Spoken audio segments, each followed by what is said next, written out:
Well, Florida is now getting a look at the new map of congressional districts drawn up by the governor ahead of tomorrow's special legislative session. The current map has 20 Republicans and 8 Democrats, but this new map could greatly expand the Republican advantage in Florida and feature 24 Republican and 4 Democrat-leaning districts. This, of course, comes amid a nationwide effort by President Trump to protect the slim Republican majority in Congress. But the question is, will this new map be adopted by legislators in time for the 2026 midterm elections?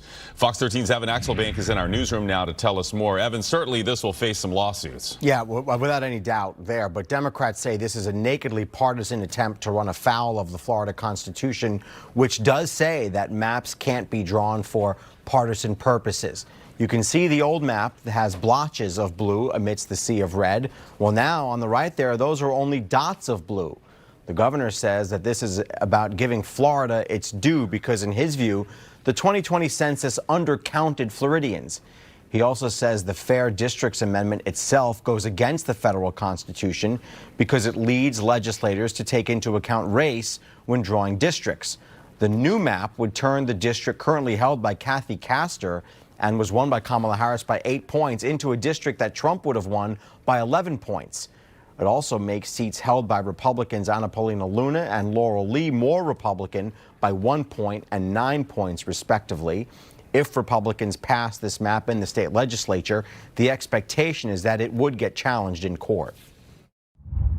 If we're drawing and redrawing these maps because of population changes in the state of Florida, then we should also be redrawing state Senate and state House maps. But we're not. The only reason they are targeting congressional maps in this way is to give Trump what he wanted, which is more Republican representation in Congress. And again, that might be all good and fine in places like Texas and Virginia, but in Florida, partisan map rigging to benefit one party over another is completely illegal. The way it was done, many people believe runs afoul of the federal Constitution. If that's the case, then I think the Florida Supreme Court's position would likely be, well, this is just it's unenforceable at this point because it's constitutionally defective from a federal perspective. I happen to share that view.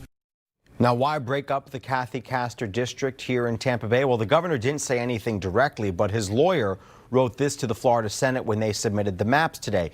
The lawyer said the most population growth appears to have occurred in the outlying areas surrounding Tampa and Orlando and north of Palm Beach County. Now, while still based on 2020 census data, the proposed map nevertheless attempts to account for these dramatic population changes by reconfiguring districts around the areas of high growth. Democrats say they're going to be suing over this map on numerous grounds, with one of them being that mid-decade redistricting has never been done in Florida. Kathy Castor's office sent a statement saying that this is an example of Republicans rigging elections, as she put it. She says no matter how new districts are drawn, she's going to keep fighting for Tampa Bay families to lower their cost of living and to improve their lives.